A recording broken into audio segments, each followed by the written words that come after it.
এমন এতিম নবী আমার, মাতা পিতা নাই গো তাহার,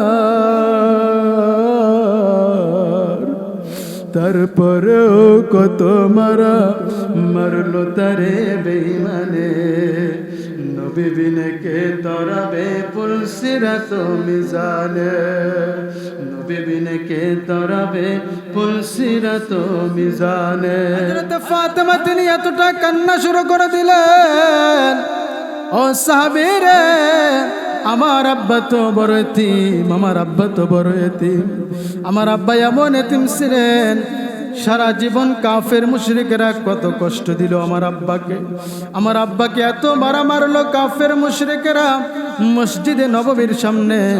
আমার আব্বা একবার নামাজ পড়তেছিল, পিছন থেকে কাফেরেরা আমার আব্বার গলার মধ্যে এমন ভাবে একটা গামছা পেঁচাইছে, গামছা পেঁচাইয়া এমন ভাবে টান মারছে, আমার আব্বা যেভাবে রয়ে গেছিল।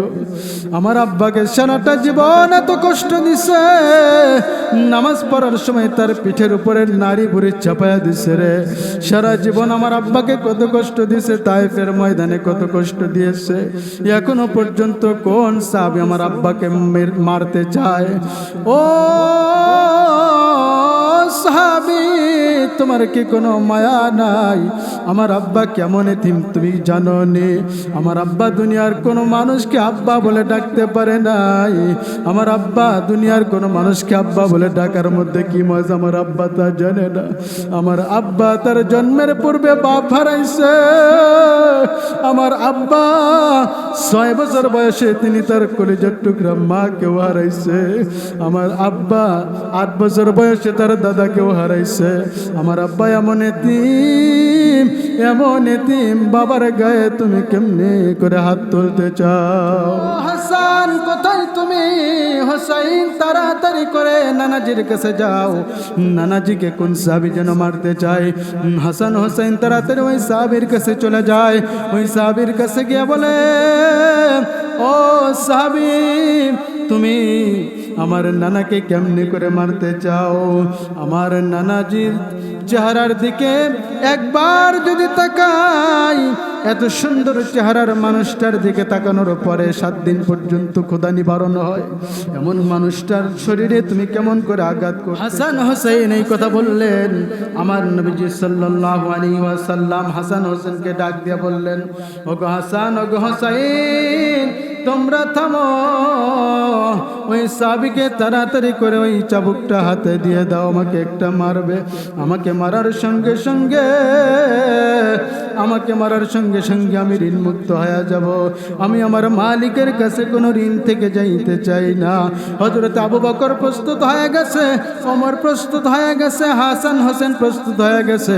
তারা সবাই বলতে যে সাহাবী, যতক্ষণ মনে চায় তুমি আমাদেরকে মারতে থাকো, আমাদেরকে মারতে থাকো, তোমার মনের খায়েশ অনুযায়ী আমাদেরকে মারতে থাকো, আমরা সহ্য করব, তোমাকে কিছুই বলবো না। এরপরে আমার সোনার নবীজির শরীরে তুমি আঘাত করিও না। এরপরে আমার নবী বললেন যে সাহাবীরা তোমরা থামো। ওই সাহাবীর হাতে ফজল তুমি তাড়াতাড়ি করে চাবুকটা তুলে দাও। ওই চাবুকটা যখন ফজলের হাতের মধ্যে তুলে দেওয়া হয়, ওই সাহাবীটা আমার নবীজির পিছনে চলে যায়। নবীজির পিছনে গিয়ে নবীজিকে বলেন যে নবীজি, আপনি যখন আমাকে মেরেছিলেন আমার পিঠে কোনো কাপড় ছিল না, আপনার পিঠের মধ্যে চাদর দেখা যায় গো নবীজি, আপনার শরীরের মধ্যে চাদর দেখা যাবে না। নবীজি সাল্লাল্লাহু আলাইহি ওয়াসাল্লাম তিনি সঙ্গে সঙ্গে তার চাদরখানা তুলে দিলেন।